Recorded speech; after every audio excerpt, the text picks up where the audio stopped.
According to I'd like to call the January 4th meeting of the Metropolitan Area Planning Commission to order. Can we have our announcements, please?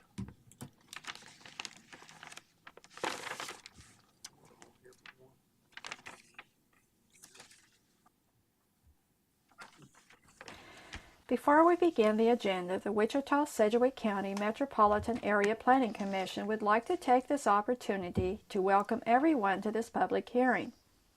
Copies of the agenda for today's meeting, the public hearing procedure, and Planning Department staff reports on all agenda items are available on the counter in the lobby of this conference room. The Planning Commission's bylaws limit the applicant on a zoning or subdivision application and his or her representative to a total of 10 minutes of speaking time at the start of the hearing on that item, plus up to 2 minutes at the conclusion of that hearing. All other persons wishing to speak on agenda items are limited to 3 minutes per person. However, if they feel that it is needed and justified, the Commission may extend these times by a majority vote. All speakers are requested to state his or her name and address for the record when beginning to speak. When you are finished speaking, please write your name, address, and the case number on the sheet provided in the lobby. This will enable staff to notify you if there are any additional proceedings concerning that item. Please note that all written and visual materials you present to the Commission will be retained by the Secretary as part of the official record. If you are not speaking, but you wish to be notified about future proceedings on a particular case, please sign in on that same sheet. The Planning Commission is interested in hearing the views of all persons who wish to express themselves on the agenda items. However, we ask that all speakers please be as concise as possible and avoid long repetitions of facts or opinions which have already been stated. For your information, the Wichita City Council has adopted a policy for all city zoning items. A copy of this policy is available in the lobby. The City Council relies on a written record of the Planning Commission hearings and does not conduct their own additional public hearings on these items.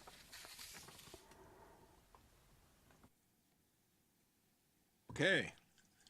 We have no minutes to approve, so we'll go right on to the Subdivision Committee's recommendations.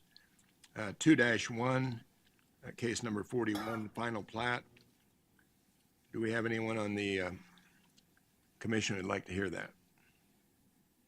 Do we have anyone in the audience that would like to hear that? Seeing none, we'll take that by consent. 2-2, item 50, final plat, Auburn Lakes Edition. Anybody would like to hear that on the council?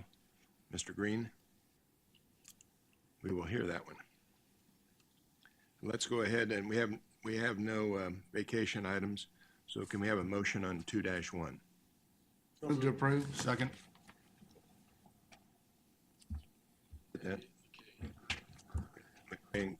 Green. Josh? All in favor? Aye. Opposed? I'd like to welcome everybody back and Happy New Year. We have a unanimous attendance today, which is wonderful. Okay. Neil?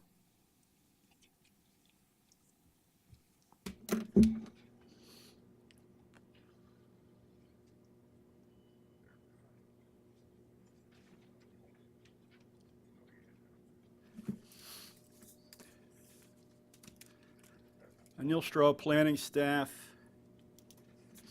Item 2-2 is the Auburn Lakes Edition. This is an 85-acre property. It's located north of Kellogg on the east side of 135th Street West. The plat proposes 146 lots. It is scheduled to be annexed this month, and that will convert the SF5 zoning to, it will convert the zoning to SF5. With the exception of the southernmost portion of the plat, which is currently zoned GC, and that will be downzoned at a later time. The applicant proposes a zero lot line development for the site. This would allow a house to be built on the property line with a 6-foot separation between the house on the adjoining lot. We do have Auburn Hills Golf Course that abuts the plat to the north. The Parks Department met with the plat's engineers, and the Parks Department didn't speak last week about flooding of the golf course in the past and their concerns of runoff from future developments in the area. The city stormwater engineer last week explained the drainage plan for this site would need to meet the stormwater design manual, and that means the post-development peak runoff rate needs to be equal or less than the current conditions. There were some questions last week at the subdivision committee that arose as to whether the subdivision committee or planning commission could require more than the standard to address the golf course's concerns. However, city law has confirmed that that is outside of the planning commission's authority because per city ordinances, the stormwater design manual is administered by Public Works, and the director of the Public Works was the only person that could be able to make those changes, not the planning commission. There were also some concerns last week brought up by the subdivision committee regarding side lot drainage, and the stormwater engineer explained that would be addressed prior to the issuance of building permits through the lot grading plans.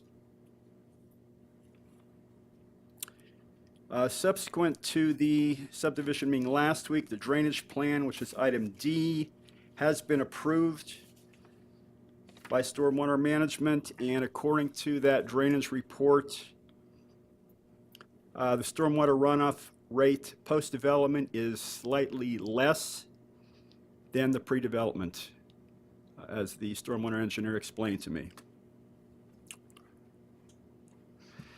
There were waivers from the subdivision regulations needed for this plat. They included item R, a rear yard setback from 20 feet to 11.5 feet. Item S, lot width to depth ratio. Item T, lot width reduced from 50 to 48 feet. Item W, side setback reduced from 10 feet to 6 feet. And the subdivision committee did recommend these waivers be approved. At last week's meeting, MKC, their agent explained this development would be similar to the developer's other zero lot line developments, which includes courtyards at Auburn Hills, which is at Kellogg and 135th across to the west, and the Estancia Edition, which is at 37th and Ridge. And for this development, for the house located on the lot line, there would be a firewall, and the house on the adjoining lot would have a standard wall with window openings. And he also mentioned that access to the structures by fire department would actually be improved with this type of development due to the absence of fences between the lots. The subdivision committee had several concerns regarding the 6-foot separation between the structures, particularly since each house would be allowed a 2-foot roof overhang.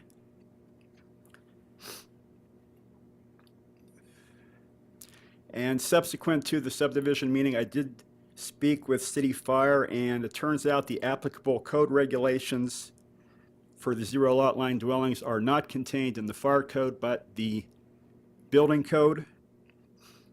The fire resistive construction chapter in the building code is what regulates these type of structures. I also spoke with Courtney Capello, the assistant director of MAPC, and he confirmed that with these type of structures, since they are 6 feet apart, they would require a 1-hour fire resistance on the underside of the roof overhangs. That would be on both lots.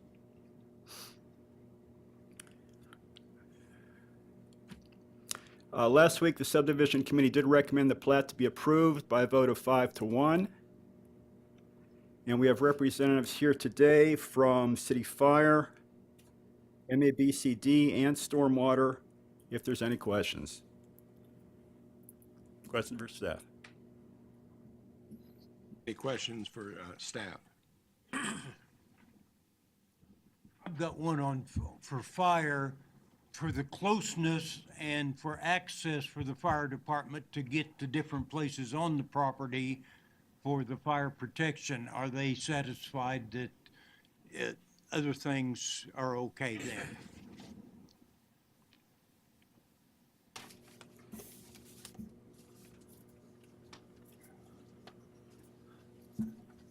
It comes down to the fact, Chief Bevis with the Fire Department, Fire Marshal. The zero lot line is allowed by the International Residential Code, and so that's what's allowed in our community, as long as they meet those requirements that Neil pointed out, that the one that's on the lot line has to have the 1 hour rating, and the openings have to be rated, or they have to be put in a different location. Those are the things that are required by the code, and that's what we can go to. Yeah, 72 inches between buildings isn't always ideal, but in most cases, we're going to make that work. You know, if we have a house fire, it doesn't matter whether it's 10 feet or 6 feet, we have a problem with exposures in Kansas winds. So, but most houses don't have the 1 hour firewall, so we have that going for us, that we do have that resistance factor. Okay, thank you. Oh, I've got a question, sorry. I had to wait to be called. You just waited until I got back to the chair. How far would you have been if I hadn't? No, so the one wall that's on the zero lot line has the 1 hour firewall. Why doesn't the one that's 6 feet away have the same 1 hour firewall? Because it's They're meeting the still the same regulations. distance apart. And I'm talking out of my code, that's actually Courtney's area, but because normally they're both 6 feet off, right? Only one of them is breaking that rule, and that's what the code requires. IRC requires that one that's on the property line to have the 1 hour. It does not require it for the one that's still the 5 or 6 feet off of the property line. That's how the code's written.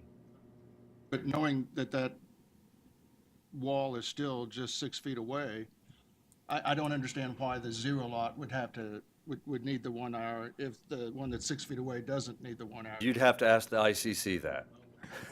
And not even Courtney, because he didn't write it either. But no, I mean, it really is the fact that normally you don't have any kind of fire separation, it's just space. And in this instance, you're giving up space on one side, and instead of space, you're getting a resistance factor that you don't normally have. That's why. The other one's still 6 feet away, and from the property line, it's still falling within guidelines. But with the one who isn't, then it has to have the 1 hour. To warn. It goes one way. Yeah, it does, yeah. Yeah. But you have that space on the other one, and that's the thing, space, time, shielding. In this case, we have space 6 feet on one side, and on this side, we have shielding with fire-rated rock or whatever the case is. Yes, sir. Situations like this where there's additional requirements because of fire code, do our regular inspectors inspect that, or does the fire department come down and inspect to make sure that they're It's all part of the building code. It's all part of the residential process. As the fire department doesn't do any final inspections on any kind of buildings except for alarms and sprinklers. That's all handled through MAPCD. But yeah, it is part of their requirements, and they look to make sure it has the fire ratings because that's down through their process. Thank you.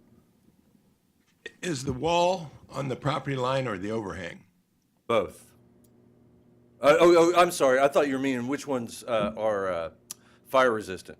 The overhang is actually going over the property line, if I recall correctly, doesn't it? Yeah, it can overhang. I think I don't know if Courtney distributed these or not. He had some paperwork, a little chart from the IRC, but it actually overhang like over 2 foot over the line, 2 or 3 foot over the property line, and that's allowed by the International Residential Code. Any other questions for staff? Mr. Foster? I think these are for Neil mainly, and perhaps stormwater. Thank you. Neil, condition D, it states post-development peak runoff rate to be equal or less than the current land use condition. Somehow less than does not seem like an appropriate standard. It could be 0. They could do nothing. I don't think that's very good terminology, especially, I wish everyone here on the commission could have seen the information that was provided by the Parks Department in regarding the concern for runoff here. Imagine a fairway that can take 6 feet of water depth. They shown very clearly that post-development activity around that golf course has increased the runoff onto the golf course and is causing deteriorating conditions and cost to the city for this. So I think this needs to be changed. That needs to be equal to the current land use condition and get rid of this terminology for less than. And again, that's more of a, I don't know if you can comment on that, Joe, but that would be my suggestion. Okay, I'll be happy to. I'm Joe Hickle, City Stormwater Engineer. I live at 15708 East Linwood, Wichita, 67230. The manual for detention is stating that post-development shall not be more than pre-development. So the engineer's target is to understand what is the precondition runoff rate. Say that's 100 CFS. In his design, his or her design, they could do 100 as a discharge. Usually they're looking for something less. They may come up with 91, may have been the way the calculations worked out, and so it was less than existing conditions. It could be equal, but usually the target is, let's make it less than, not by a great amount because that might be a huge expense, but at least equal to or less than, not more than. Okay, I'm with you on that. Second question is, at what point at this stage do we have a guarantee that they're going to meet the 1.5% side yard drainage? Is that specifically stated in the building code when they do the lot drainage? That is not part of the drainage report that I've reviewed for the plating process. That comes later under the subdivision regulations and administered through MAPC through their grading inspection process. They can address that better than I can. But we certainly, because of your sensitivity to that, would want to check the grading plans as they come in for this development, that there is positive flow. Well, There's a big difference between 1%, 1.5%, and 2%. 1%'s a joke, and that's what the sub-regs allow for for rear lot drainage, which doesn't work well at all. I just want to make sure that on these side yards, we get 1.5%, and I'd like that as a condition. Second one I want to look at, and this may be a fire one, is condition I. And on that one, it says it has approved site subject to emergency access easement for 135th Street West. The question on that is that emergency access easement, can that be a pedestrian easement as well?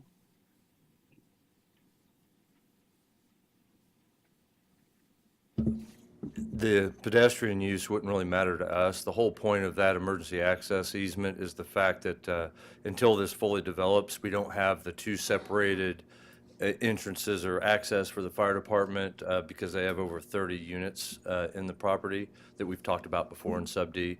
So whether they make that usable by pedestrian, that would be up to another, decision. For us, all it is going to be, it's going to be a gated access, or at least that's what my original belief was. They were going to make it gated. Maybe it's changed since we originally looked at it, but we just had to have another point of access to meet fire code.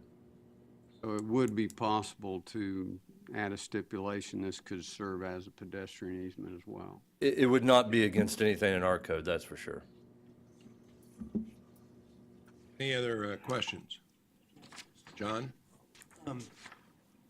Neil or whoever can add to this. Is there anything in here about shrubbery on the person that actually is 6 feet away? Can they plant shrubbery along there? And I'm thinking mainly fire and access to other things. There's nothing in the subdivision regulations to address that. So if the 6-foot one plants cedar trees along there, which are flammable, then that decreases the width in there. I just wondered if that was thought about. Mr. Green? Yeah, I think this question would probably be for Mr. Hickle. On the drainage report that they provided, I know at our subdivision meeting last week, it was discussed that the lots that were going to be in the southern portion of this development, all of the lots that are in the floodplain were going to have 2 foot of freeboard, and the lots that were going to be in the southeastern portion were going to have 4 foot of freeboard. Was that included in the study that they provided to you, that your conclusion was that there was going to be less runoff? Yeah, the report only basically addresses the amount of runoff because of the development, and it is less than existing condition. I think in some parts of the plat, there were different minimum pad elevations depending on the lot's proximity to a water body or a stream or where water can rise. The 4 foot that you mentioned, I'm not aware of. But they'd mentioned that, because there was that discussion about, 2 foot between the base flood elevation and the minimum pad. Right. And that in the southeastern portion, it was lower in that area, and they were going to actually have 4 feet, I think, is what. I would have to check that. Yeah. That might be because they're putting in maybe more fill in that area because Right. it was lower. But that was factored into the runoff calculation. Yes. And then I guess we've got several plats, subdivisions in the community that are basically patio homes, the kinds of designs that these homes are going to be. And we've started to allow these zero lot line developments. And I think this is probably the third one that we've seen.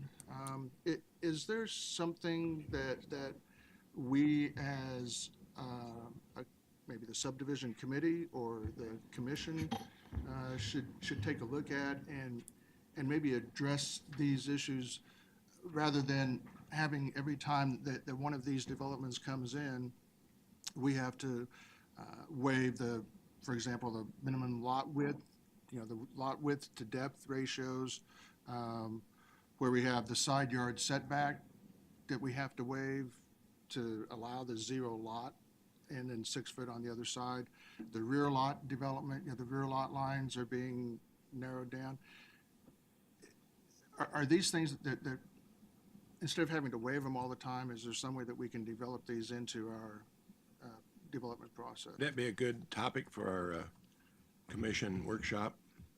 Yes, Mr. Richardson called earlier and asked us to schedule that, and so we're going to do that at the end of a subdivision meeting to try and address that and see where we need to go. But for example, like the side yard setbacks, you're not really waiving them. The subdivision regulations say whatever the plat is, that setback takes precedence over the zoning setback. And so in my mind, that's not a waiver, that's a decision you guys are making to approve or not approve. But the other things may well be like lot depth to width ratio may be waivers that would need to be addressed. Now, some of that may also come up with the work on the infill committee because they're going to be looking at whether or not we need to change some of the basic development standards to promote density and that sort of thing. But after talking to Mr. Richardson, our plan was to have folks come to subdivision and provide whatever information you need and then get direction from there. Because, I don't have any concerns. I mean, I've got concerns. I think these developments are nice. I've been in there, in the properties, and they're very nice. I'm thinking about getting one ourselves, but I just, it seems like we are having to discuss and look at these things with a fine, with a fine eye, and making sure that everything is, all the T's are crossed, when I don't think are, simply because they are unique. Mr. Hartman, and then we'll go to Ms. Got a question for Neil. Neil, since these are on a zero lot line, is there any provision for a maintenance easement or something to Yes. allow the property owner to get access? Yes. Unit to maintain the exterior wall that's right on the property? There's a 6-foot maintenance and access easement between the homes, yes. Ms. Miller? Dale, I was just wanting to request during that post-subdivision meeting, could we also have some input from fire department and some of that? Because that seems to be one of the issues that we always grapple about, is the fire safety issues and have concern about. Yeah, they were definitely going to be invited. Mr. Foster? This is a question for Joe.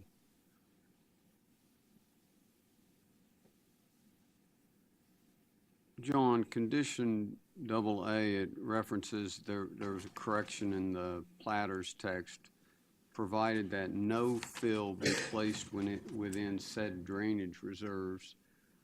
You know, perhaps there's a situation where he had to do a subtle fill for detention or something, but in the plan that you've seen, do they need to do any filling or work in those reserves to make the runoff numbers work? I don't believe that level of detail was included in the report today. Because there's no grading plan, it's just calculating areas and runoffs for the development as it's being platted with streets and rooftops, et cetera. You see a situation where this language may hinder what they want to do, or what they need to do to get? Yeah, I would drainage not. It would be more of getting appropriate floodplain fill permits through the state for the development if they're in proximity to the floodplain, and they are in some lots. That would supersede then this statement. Probably would, yes.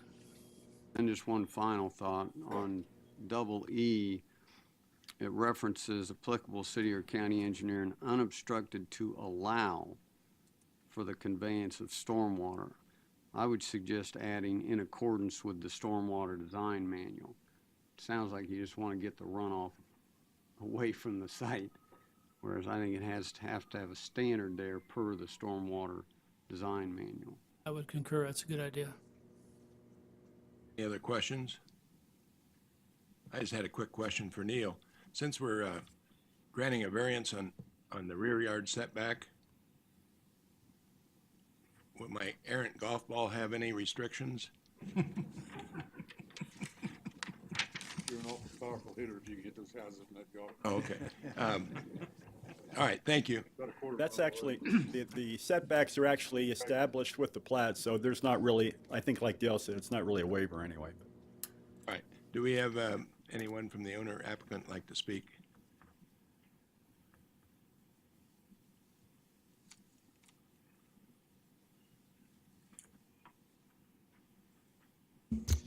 Good afternoon, Jason Gish with MKEC representing the applicant. I believe it sounds like most of the questions were answered for you, but I'd be glad to try to clarify anything or add to anything if you had more. Maybe just your name and address be good. Sorry, yeah, Jason Gish, MKEC, 411 North Webb Road. Any questions? John? Has it been considered about plantings, as I previously asked about, of particularly flammable plants between the residences on that 6-foot side?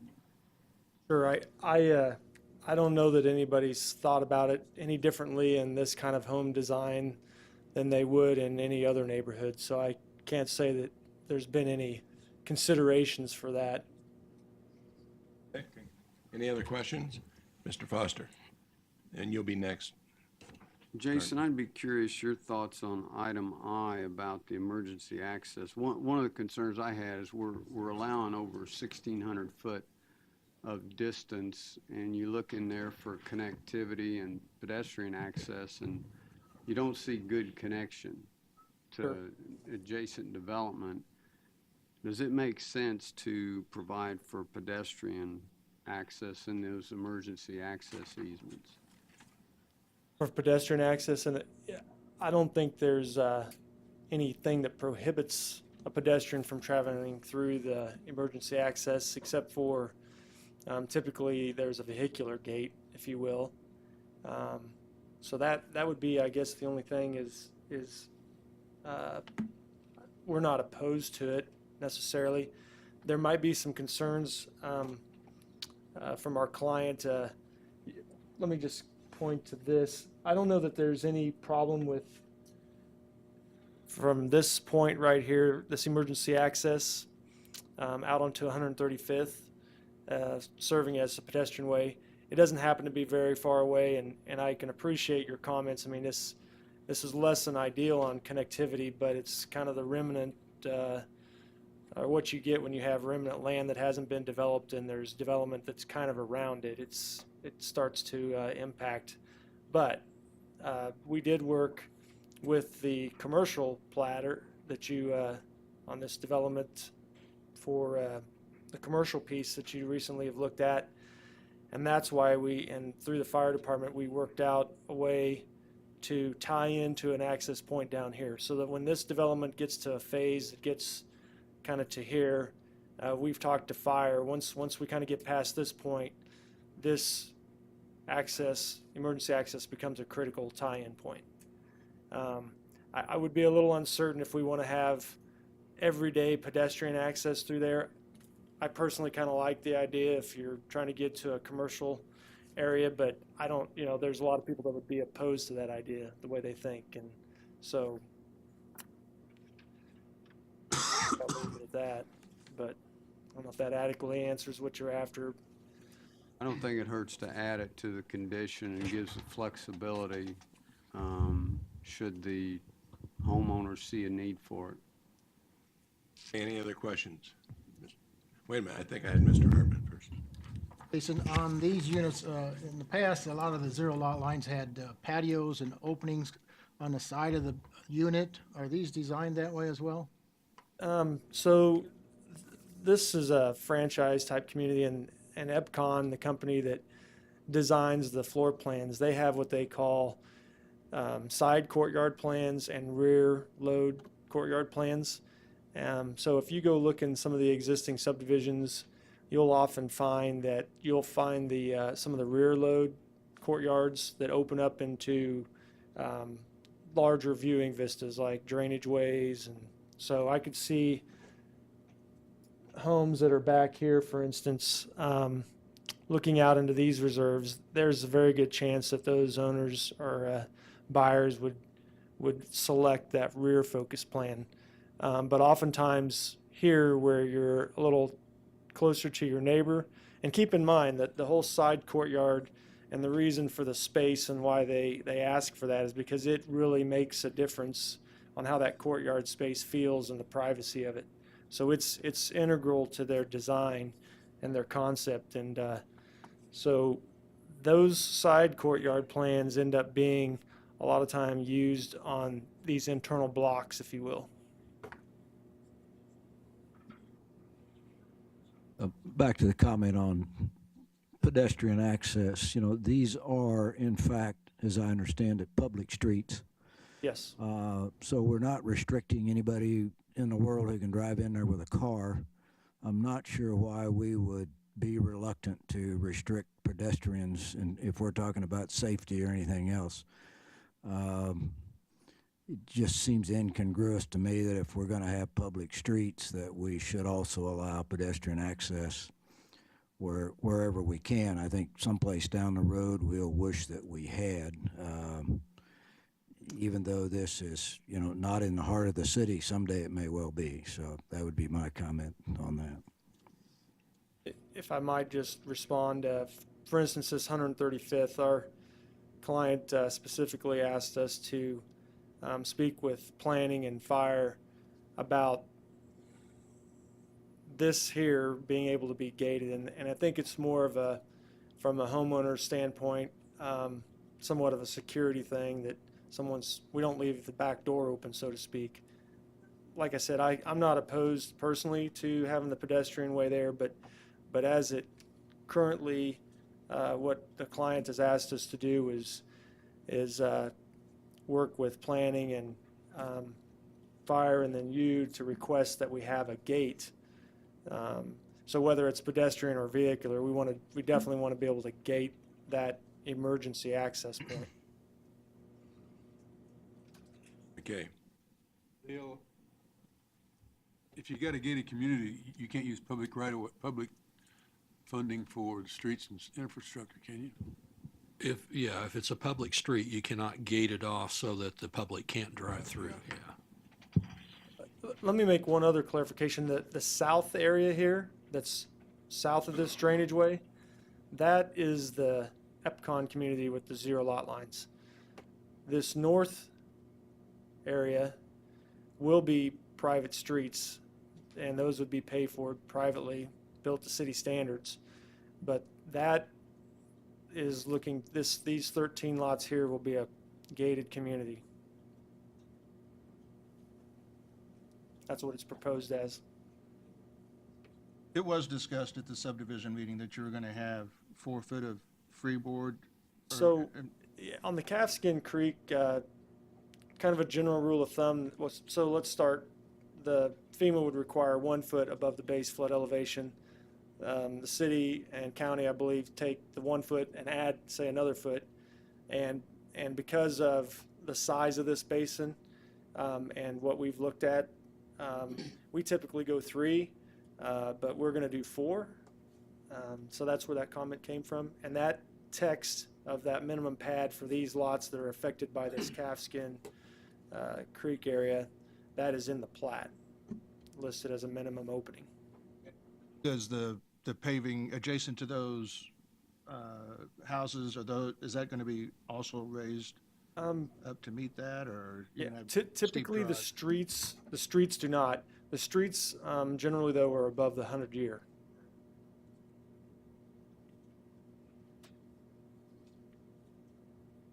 Any other questions? Were these questions asked at subdivision?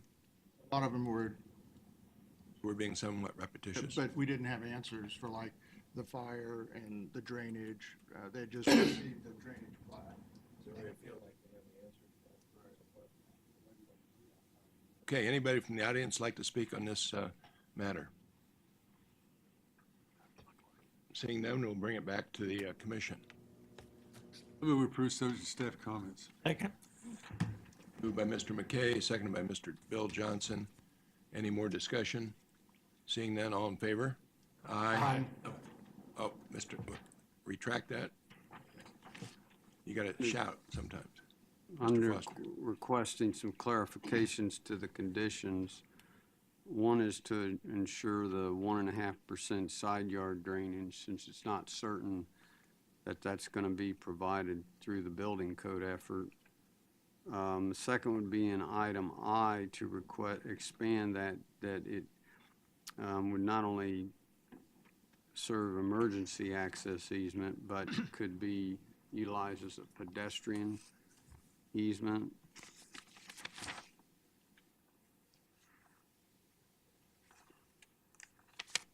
And I think just those two. Mr. McKay, would you accept those? My motion it was presented by the staff. They want to be amended and make a substitute motion. And I'd provide a substitute motion to add those 2 amendments to the conditions. Second. Green, second. Did you second the original? No. Oh, Mr. Johnson, okay. Okay, we'll take the substitute motion first. Any more discussion on it? Seeing none, all in favor of the substitute motion? Aye. Opposed? No. I see a show of hands for the noes. 1, 2, 3, 4, 5. It passes, 9 to 5? Okay, next item is, let me ask if anybody on the commission would like to hear item number 21710. people in the audience. Item 4. Anybody want to hear that one? Okay, we'll hear it. And who's making that presentation? Dave? Let me ask, item number 21755. Anybody on the commission like to hear that one? Anybody in the audience like to hear 55? Item 5. Seeing none, we'll take that by consent. Do we have a motion? So moved. Second.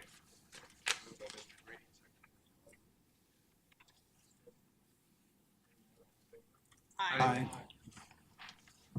Okay, Dave, take away number 4.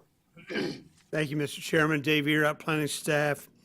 Case PD 2017-10 is the request of Central Community Church to rezone their property on the north side of Maple into the PD number 57, the Central Community Church Planned Unit Development.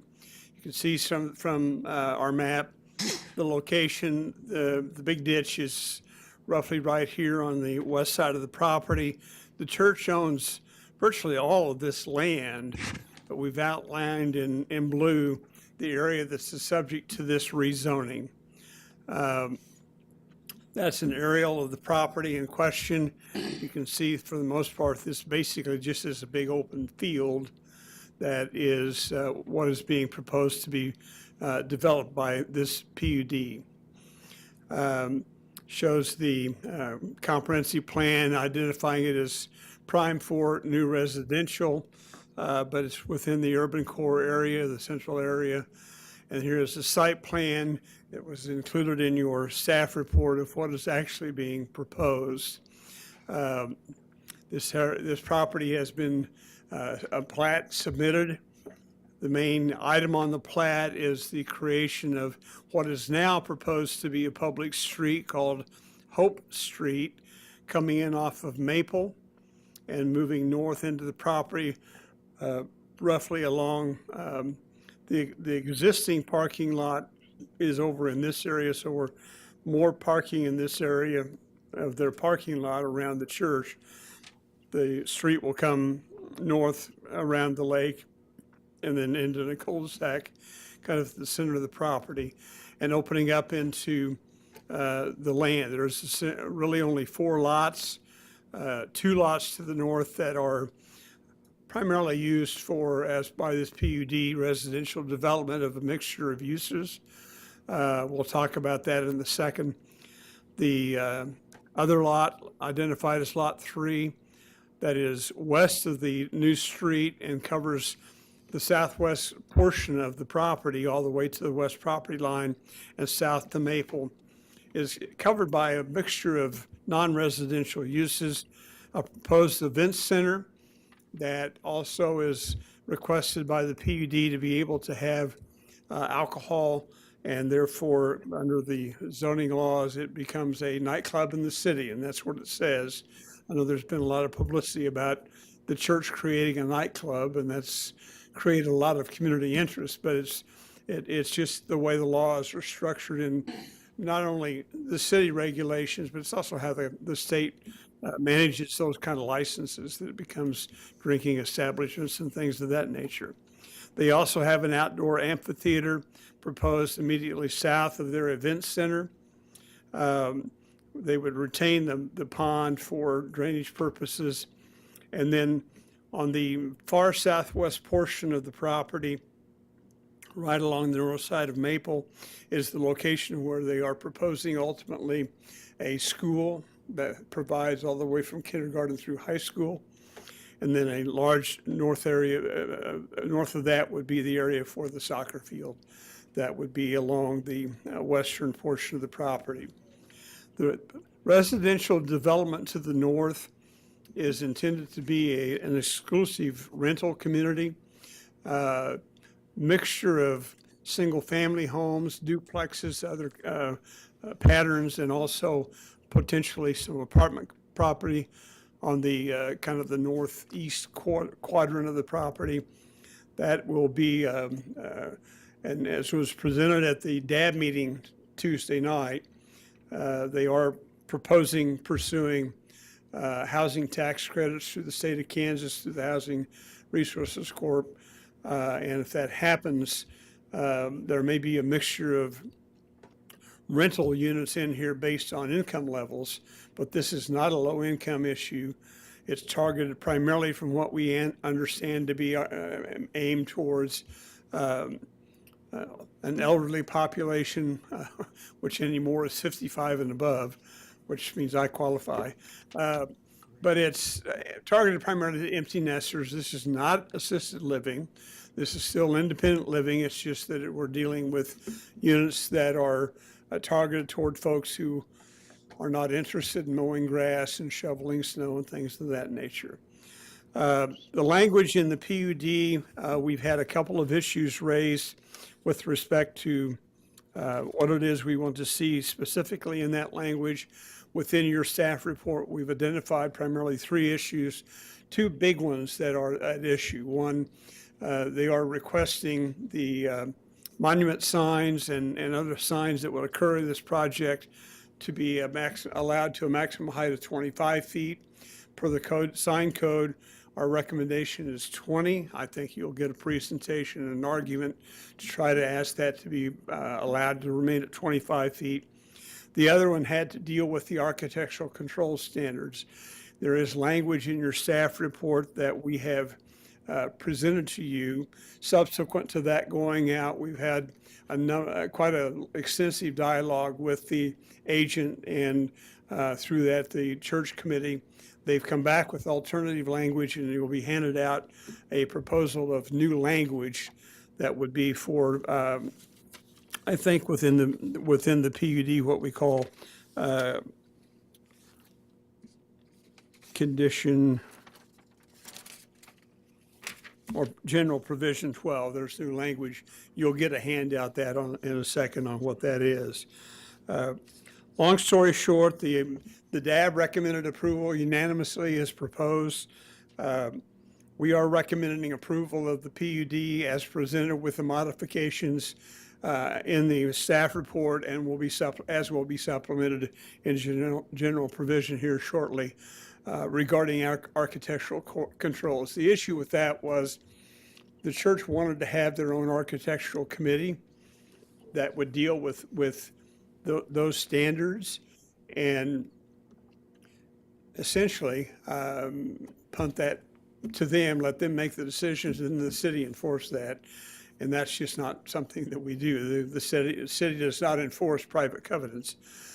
So what they are presenting is language that kind of blends the two together in a fashion that we believe will be acceptable in how we're able to handle how development will occur. The big issue is that historically, and as you're well aware from past review of language in PUDs and in CUPs, when we talk about architectural standards, the primary theme has been consistency of what your development looks like. The vision that they have, and I don't know if you've seen any of the information that was presented in the paper, that was a rendering, an architectural rendering that was made available. They're envisioning that event center to be almost, if you will, like a big barn, perhaps even a nice red barn like you'd see out in the country, with something that would be attractive. And they didn't want that to then set the tone for the entire development. So the language is going to be a little more flexible with respect to that. As I said, we're recommending approval through. Just going through the aerial photos, you can see this is, I'm sitting in the parking lot just north of Maple, looking kind of northwest across the open field, occupied presently by a bunch of geese that you can see. That's another shot, same way. We're looking west along Maple from that west entrance to the existing parking lot. You can see the existing sign for the church. That sign says Happy New Year, by the way. It's a little hard to read, but that's what it says. This is actually a shot from that general area looking back towards the existing church. There is quite a bit of construction going on around the church, but that's actually not in the property under consideration today. From a different perspective, looking at the existing church. Now we're on Maple, further to the west, looking due north. You can see the residential properties on the west side of the property at this location. That's further west, and here you see the what little bit of the existing wall around the subdivision to the west that happens there along the north side of Maple. That's looking a little further west, again north. The area looking here would be, if it's built, the school would be in this area. Right behind that would be where the soccer field is proposed. Again, I'm sitting in the parking lot. You see the edge of the church building existing, and that's looking virtually straight north to the area where we're talking about. That's looking east back towards downtown area along Maple. Another shot roughly the same way. Here we're looking in the parking lot south across Maple Street towards the development that exists on the south side of Maple Street, the development south of the property. So this is all the way to the west. That's, I think, Fairhaven is the street that comes into Maple, and this is, you can see the existing wall along the neighborhood. Our understanding is that the discussions that occurred with the residents in the neighborhood was that as this developed, that community primarily was saying they did not want a wall built around. They closed that all off. They want it to remain open. So that's why there's not a wall or other improvements of that nature included within this PUD. So that's roughly the overview of the proposal. I think the key thing is to understand what's happening with the plan. I'll be happy to answer any questions. We do have representatives here from the church and the agents that are handling this case. Questions for staff? Mr. Richardson? Oh, go ahead.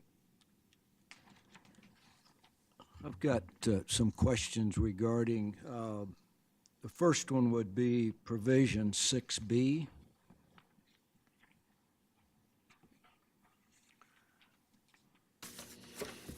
Which says that access controls shall be shown on the final plat and revised upon the PUD. I'm not quite sure what that means. Does that mean the PUD is going to override the plat?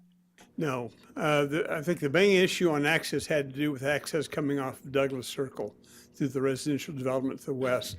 And that is going to be restricted to essentially emergency access only. I mean, pedestrian access will be available through there, but the plat itself, that's that, plus there are limited openings along Maple Street. And what was initially proposed that the Hope Street was going to be a private street, that now has been, as I understand, converted to a public street. Well, along Maple Street, the PUD shows 3 openings there west of the pond. Yes. The plat shows 2.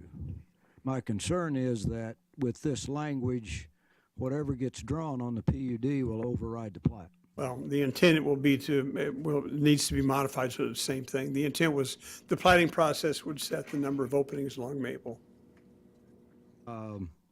Appreciate that. On Lot 2, one of my concerns is at the north end, we're allowing 65 feet of height, which will be within about 200 feet of those single-family residences. Was there been any discussion about, you know, it's labeled fourplexes, but we're going to allow 65 feet. So I'm a little concerned about the height at the far north end. It says all of Lot 2 can have 65 feet. That historically, as I understand it, has been usually the standard. The height restrictions kind of go to the highest allowed in there, and I think the envision based on the plan is that you're dealing with the apartment, multi-story apartment building that would be in here. These are all intended, as I understand, to be single-story. Now, I don't know if you want to require that those be further labeled to be only single story. I guess that's within your purview to be able to do that, to restrict that height to only the multi-story units. And I don't know whether any of these around on the south side of the pond that are in Reserve A are intended to be all multi-story. I do believe these two units are, but back up in here, I don't think they. Well, maybe we have some comment from the applicant on that. I'd like Yeah. to see that limited in some way. I understand on the apartments, but you know, within that close to those other, I think 65 feet's too high right there. So you know, we don't. I'm assuming we're not limited to one height within a lot. We can designate different heights within a lot. We can do that. I think we have the latitude to pick that. Okay. I mean, the whole idea of the PUD is to create, if you will, whatever kind of rules and standards you want to apply to this property. Otherwise, the underlying zoning, historically, this is SF5, would be applying. They're asking for a height, more height, and I believe it's with these structures. The stated intent coming through in the dialogue, as I understand, in their communications with the neighbors, has been to try to build structures around the outer perimeter on the north and west side that were compatible with the single-family homes around it. And it probably would make some sense to try to further tighten that down within the PUD so it's understood going forward. Right. Same way. Was there any discussion about the 50-foot light poles on the athletic field at the DAB? Yeah, there was. It was our understanding that the lighting of those posts is going to be pretty limited, and the current standards on lighting would be such that they're not going to be something that would be glaring. They have to be targeted, aimed down, shielded accordingly. That's what the current regulations within everything will apply, irrespective, and particularly if if the west side of the field becomes lit, they've got to be very sensitive to that because you've got single family immediately west of it. Yeah, that's my concern. And it does say they're going to shut these off at 10 o'clock, which I think is important because at 50 feet, you can do all the shielding you want to, but you'll have bleed over into that single family. I'm aware. You can read a paper in the backyard along that fence, no matter how much shielding you do there. So I think the cutoff time is really important here. Not to mention the loudspeakers and other things. If there's further language that you feel needs to be tweaked in here, Well, I don't would know what to encourage do. you guys Yeah. to I don't know how add you that. do that except lower the light poles, and that doesn't work very well for athletic fields. So, I get that. I mean, a 20-foot pole on an athletic field doesn't do much unless you have a whole lot of them and aimed at directions you don't want them aimed. So that's all my comments. Any other questions for the presenter? Mr. Foster? Dave, I just want to clarify on the general provisions for Lot 1. It says there'd be a maximum of 80 dwelling units. And you go over and look at the diagram, and it's got 26 potential units. I just want to make sure I understood, though. The number, it could have a potential of 80 units. Is that correct? Yeah, I didn't catch all of what your question was. I just want to confirm that it states in the provisions that it could have a maximum of 80 dwelling units, but yet we're looking at a diagram that shows 26. Which lot are you talking about, David? Lot 1. I just think it's important to be aware of that. Then the second item is, if you go on down in the provisions, item number 4, where it references access, when the subdivision committee looked at that, that control of that only being emergency access now provides for pedestrian access there, so that would need to be updated. Mr. Foster, we have a clarification here by Mr. Miller. The text is what would control. The diagram is just illustrative, but. Well, I understand that, but people rely on the diagram is the problem. Well, but I mean, I guess if it came down to staff, we're gonna go by what the text says. So I understand. Basically, you're pointing that out for the audience. Yes. Dave, did that make sense on the access that being also pedestrian as well? Well, our initial review, we didn't have any heartburn over what this was saying. I'm aware that that issue became a point in the plat, and the plat was revised to show that that point off of Douglas Circle was also going to be available for pedestrian access. So, and then there's kind of a general ability to flow across all this stuff. With no walls, how are you going to see it? I'm assuming that the plat is going to take precedence. I don't think there's a problem. Plat would take precedence over the wording on the provisions. If they platted an access easement or a pedestrian easement, that would, yeah, that would certainly, there's no way you could remove that without a vacation. Yeah. Mr. Blake?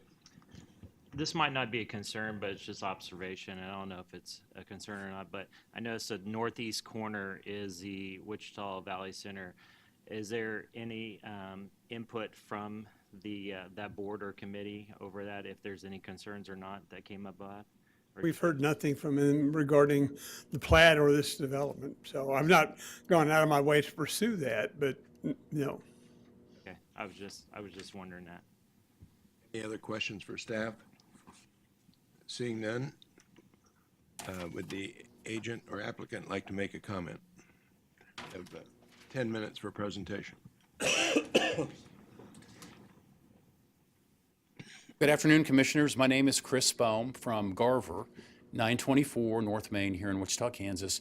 With me is Greg Tice with Spangenberg Phillips Tice. Your address? 121 North Mead, Wichita, Kansas. And we both wanted to come up and speak a little bit. I can speak to a couple of items. Mr. Tice can speak to some of the others. I believe it was the intent that on the 65-foot building limitation that was mentioned earlier, that was for the multi-story buildings that were situated further to the east and to the north of the site.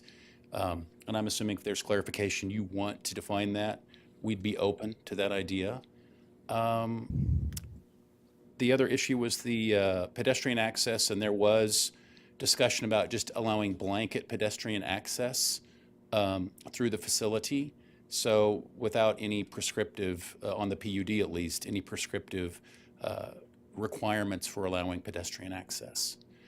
The 50-foot light poles were discussed at the DAB, and again, to your point, you need them to light a field, but the hours of operation had been discussed, and the church was sensitive to the needs of the neighbors and wanted to make it be a good neighbor and get the lights off at a decent hour, which I believe was 10 p.m. maximum. And I think that hit the points that I wanted to make. And Greg, if you wanted to have a couple of comments architecturally speaking. Yeah, we have no problem. This is the only area that would be multi-story. And if we wanted to further define that as far as having some line across this area that defines where that height restriction can be, is acceptable, that's fine with us. The only reason there is the number of units shown that's possible is we just took the area times the 22 units per acre to determine that. But if that wants to be further reduced, because this is all going to be pretty low density, single family, basically patio homes and duplexes and fourplexes, kind of, that's not going to be an issue either. The architectural control language that I presented and has talked to Dave and staff about is that, as Dave mentioned, the intent of this development is to have different building types that do not all want to have the same architectural building materials. And so the original language talked about having similar building materials and colors. The intent is the event center, which for the record is not going to be a nightclub and is only intended to be serviceable for weddings and maybe business events. And so but there was the original barn, the Mises, the church bought this from the Mies family, and there was a barn on here that the Mies family had, and they wanted to possibly recreate a barn like that, kind of historically speaking. And so that, along with the school, there's a chapel, and there's also the potential for some retail that we just wanted the flexibility. So we asked that the staff would talk to the church building committee or designee that they would just all work together honor the intent of the PUD. Mr. Tice, is the architectural character going to be more in line with the red barn or the church? Actually, that barn was white, and Oh, somebody said red. but more in line with the church. Thank you. Any questions for the presenters? I just would like to say one more thing, and that is staff really worked so well with us through this whole process. I just want to commend them. From Dale Miller and Dave Yearout, Neil Strahl through the planning, everybody really helped us come to consensus on this, and I just wanted to say thank you.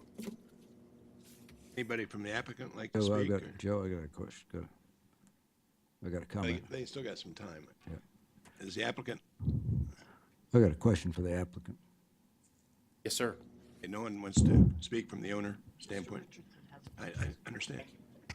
Okay, now we have a question, Mr. Richardson. Question for these guys.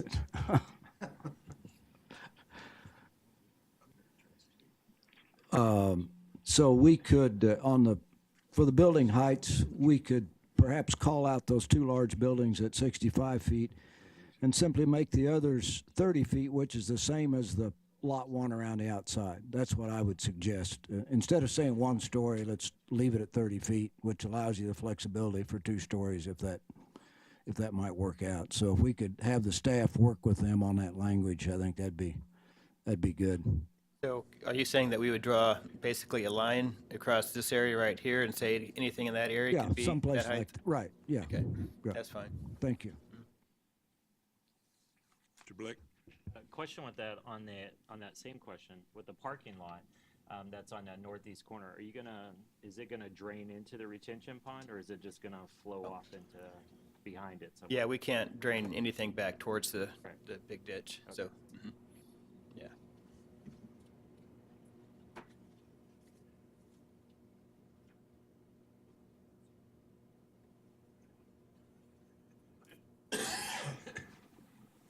Mr. McKay. Chris, would you guys be opposed to actually giving a legal description of the 65-foot area there where the deals, rather than just to say That would be multifamily? fine. We could define, Mr. McKay, we could actually add dimensions on the PUD that called that out if you I wish. think that's what needs to be done, because you're still wide open if you say where the multifamily is at and would know where it's gonna be, so. And Mr. McCab, actually what I was going to suggest possibly is creating a parcel 2A and add that restriction to 2A and let the rest of it be, because parcel 1 right now has got a 30-foot height restriction, which is around the north and west side, so we could All I do said that. is if they're willing to work with you. Yeah, Good suggestion. we can tweak that accordingly, yes. Any other questions? Okay, see, Thank you. thank you. Mr. Miller has a comment. Just before you guys sit down, just from staff standpoint on the architectural language, where it says that we would be, the intent of the PUD, as I understand it, what it would be, in my mind, is that the residential stuff would have similar architectural characteristic, but all the commercial stuff to the south would be its own thing. Is that what we mean by that? Well, it means that, the event center may look like a barn.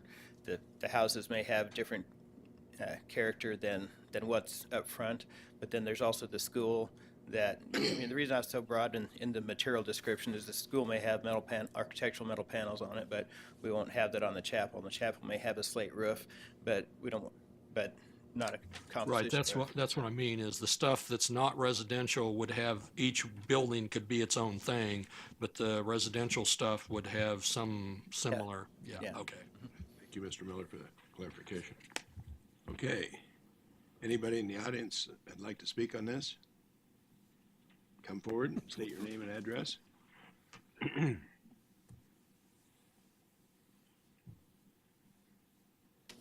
Teresa Miller, 6421 West Renee, Wichita, 67212. Basically, the top north is my backyard. That's where I live. And I respect the limitation of the 65 feet over here on the apartment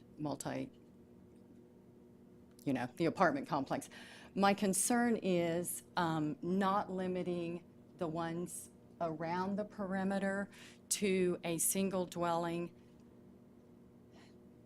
Well, it's just my concern as a person living back there, just because, you know, we live where we live because of what was there when we came, but I don't know, and I'm not good with that thing. So these are these single? You need to go back to the podium, please, and Are those? use the mouse. Are, And if you can't use it, we'll let Dave show you how. okay, so are these all single dwelling right here?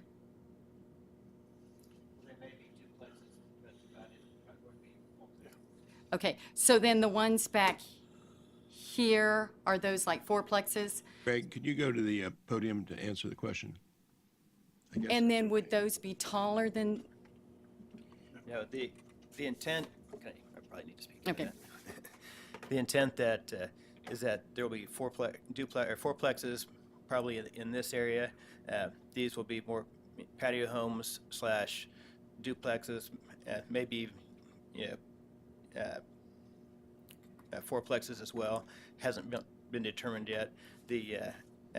But all of it will be single story. And we tried to, the reason we separated this area right here, this lot 1 from lot 2, is specifically so we had a lower building height. And I think we did, I think, 35 feet or 30 feet on there just for that reason. So there wouldn't be any 2-story buildings in here. along the perimeter? Mhm. Okay, okay. Thank you, Greg. Continue. And that's all I had, is just the concern about what's around the perimeter of Willow-esque, basically. Thank you. A comment for, Mr. Richardson. ma'am, there's, looks like there are on your street some 2-story buildings, 2-story houses, is that right? On Renee Street? There may be 2. So, again, these would not be any higher than that, so I think that's the intent of the 30 feet Okay. maximum height. Okay, anyone else from the audience? Seeing none, we'll bring it back to the, oh, yeah, I'm sorry, I didn't see you, sir.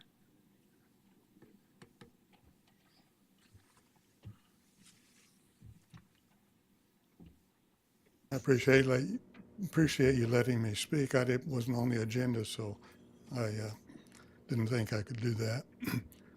My main concern. Please state your name and address. Oh, I'm sorry. Glenn Shore, 108 North Willow-esque. And I had the concern that the lady before me had. The other concern I had, I'm amazed that nobody's even talked about the effect of all this on Maple Street and just the traffic that goes through there. And I say that partially because of the construction that's gone on in that intersection, 235 and Kellogg. Back when there was a lot more closing of the streets, traffic was terrible. And of course, this adds to it a lot. So I don't know whether there's anything concerning from here on the traffic, but it's a concern to mine. Okay, anyone else from the audience like to speak? Okay, go ahead. State your name and address.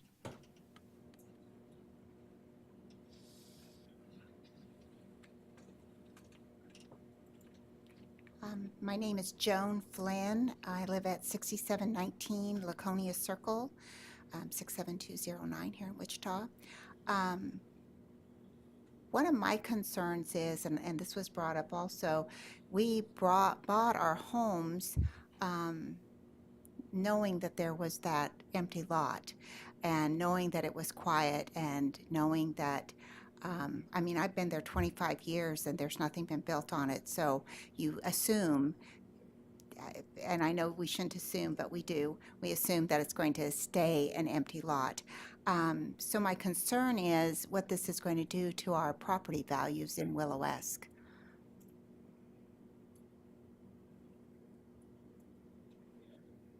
Nope, that's it. Foster, do you have a question? Ma'am, if you'd stay at the podium, please, for my question. You stay at the podium. I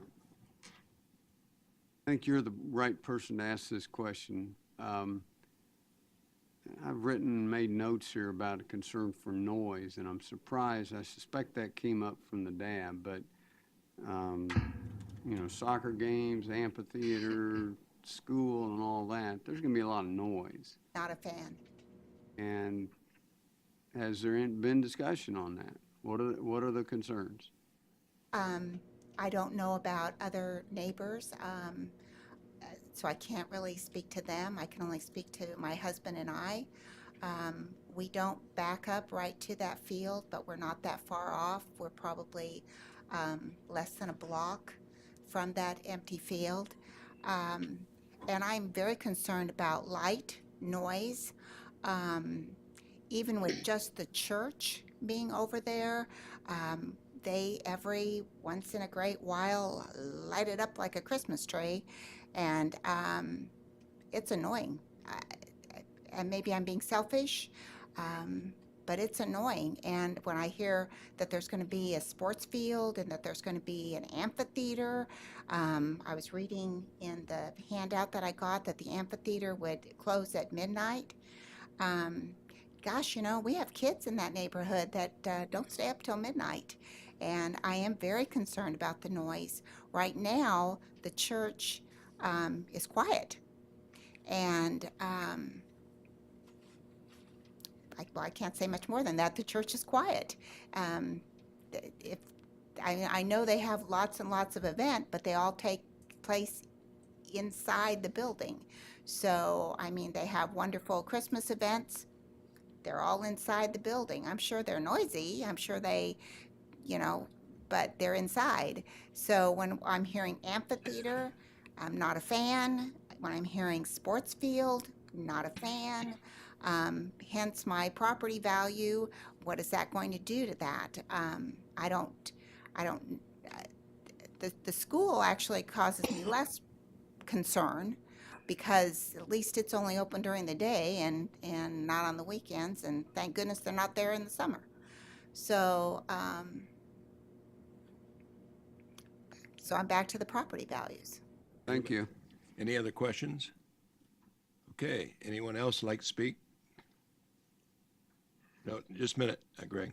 Anyone else want to speak? Okay. The agent applicant has a rebuttal period of 3 minutes. 2 minutes. How can we put 3 up there? And I'm taking 10 minutes off because you already answered some of the question. 10 seconds. 10 seconds, okay. A couple of things. We did have a meeting with a neighborhood, and the intent is the church is going to be good neighbors and have always been, in their opinion, good neighbors. And so this field and this school will start out as K-8, and the idea is that K-8 schools do not have late sporting events and probably will not have that field lighted even to begin with. So that's something that may or may not happen in the future. As far as the property values, and can't really speak to that issue. The one other comment I wanted to make was we had asked for a 25-foot sign. It's not a huge deal to us, so if that doesn't happen, I'm sure we can design a prominent sign that's only 20 foot tall. So. Oh, and regarding the traffic, there was a traffic study completed for the site. It showed that the impact of our initial development that we're going to start with does not have an impact on adding more traffic. As we go along, we are going to add acceleration and deceleration lanes on the streets to help the traffic flow along Maple. And I'll just add to that, this is Chris Bohm again from Garver. That traffic study and that information was heard during the subdivision part of this. So any concerns, well, the concerns would have been brought up at the subdivision, but there was a traffic study commissioned by the church. I don't think we had access to that at the subdivision committee, I don't believe. And I'd have a general question here for the staff is, when is it appropriate to have traffic studies? Because we're saying this would be done after the whole thing's approved, after it's gone, and we've already had the plating process, so we're kind of down to, do we have traffic lights or not, aren't we? I mean, I think there's a policy, I don't remember what it is off the top of my head, but I believe it's basically triggered by the traffic engineer saying that the project is significant enough that it warrants a traffic study. But how does that input into the plating process and the PUD? Because this is all going to be done before, I mean, I don't think anybody has seen the traffic study except for the staff.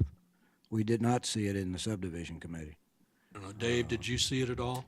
I did not see the traffic study. I presumed it went with the plat, and we got no comments from traffic as the plat came forward or on this, that it was a concern beyond what's already been reviewed. Well, at the subdivision, they said we needed a traffic study, and there was one, and it was going to be provided, but they were having a hard time getting their hands on it. But I don't, so again, I have a sort of a general question, even beyond this project, is who looks at traffic studies and when do they happen? Because normally we get these late in the game that says this is going to be approved subject to a traffic study, which implies that there'll be no changes because of the traffic study. Well, and that may be something the planning commission wants to look at, but for example, the, we've, on the east side of town, there at Rock and 21st. Right. The commission has required the apartment developers there to do a traffic study, but only as part of their building permit. So the zoning was approved without it. Other times, we try and get it on the front end. I think it varies at this point. Practices have been across the board in every place I've ever worked across the state, and which provides you no help. I understand that. But historically, those kinds of studies go with plat, and I think within the zoning regulations, when we're dealing with CUPs or with the PUD, if you feel it's warranted and triggered, something could be made available through that process. But historically, and I think even statutorily, it's more envisioned that those kinds of things are addressed at the plating stage because it's state law provides through the subdivision regulations the authority to require on-site and off-site improvements through the plating process. So that's historically where those things have occurred. I'm taking at face value that a traffic study has been developed. We have heard nothing from traffic that with red flags saying, whoa, whoa, whoa, we've got problems here. So I'm not sure at this stage what else we can have. I'm not sure traffic has had a chance to review the study either. Maybe they have. And again, if we look at the plating process, the traffic study says we need XL, decel lanes, and you get into the issue, do we have enough right-of-way to do those kinds of things, it seems to me ought to be addressed earlier in the game rather than later. And I understand you may not want to do a traffic study if it's not going to get approved. It's kind of a chicken and egg thing, but I mean, we do send the PUDs and CUPs to the traffic engineer for them to review and provide input back as part of our staff report. And typically, I guess the way it's been going historically is if they have a concern, they let us know, but if they don't, then we don't ever hear anything. And as I recall, just as the case with the Dale side of the case that we'll hear again, the Chelsea Station case near 21st and Rock, one of the administrative actions that will happen irrespective is if the traffic engineer, and this is I understand by ordinance, the traffic engineer evaluates the traffic study, determines that there are improvements that are warranted, it's mandatory that the developers provide those improvements before they're getting permits to move forward anyway. So, and I realize this commission may not be intimately involved in the review of all that stuff, but there are folks within the city that are responsible to deal with that and don't let that stuff fall off the table. Well, I guess I'd just like to say, I mean, we got all of the city staff at subdivision, and they say any more comments, and they either have comments or don't have comments. If they don't have comments, apparently, whether it's stormwater or whether it's traffic or whoever, apparently they're on board with what's going on. So I got to rely on them being the professionals unless something is flagged that's not working and they request something else. well, I think in this case, they said we'll need to see a traffic study, but we don't have it yet. Everybody said there was one, but it had not been provided. I guess I don't know if I seen it, if I knew what the hell I was looking at, so. I still gotta rely on the Well, professionals. even the staff said they had not seen it. The staff said they had not seen it, to include traffic How engineering many weeks ago was that? last week. We heard the subdivision on this one? Yeah. And he's not here today, and we Right. had, permit people, we had fire department, we had everybody, so he could have been welcome to be back if he didn't have what he needed. Any other questions? Seeing none, we'll bring it back to the commission. I'd like to make a motion we approve subject to staff comments with one exception. The multifamily be separated out with the restrictions on the heights. Second. The architectural control changes.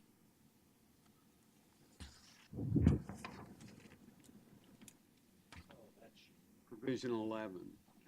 What? Revision to provision 11. And staff's okay with that revised Okay, fine, language. including revision 11. What about the height on the sign? Is they're okay with it? 20 feet? Okay, all right. Any, who second?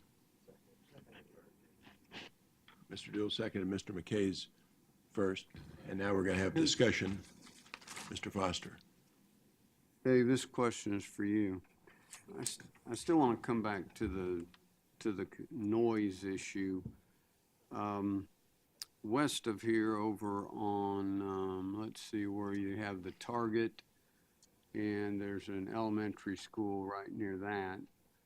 There's a nice barrier of evergreens that's been installed, and it's a two-way thing of buffering or screening, you know, to provide, frankly, some safety for the kids from whatever development occurs.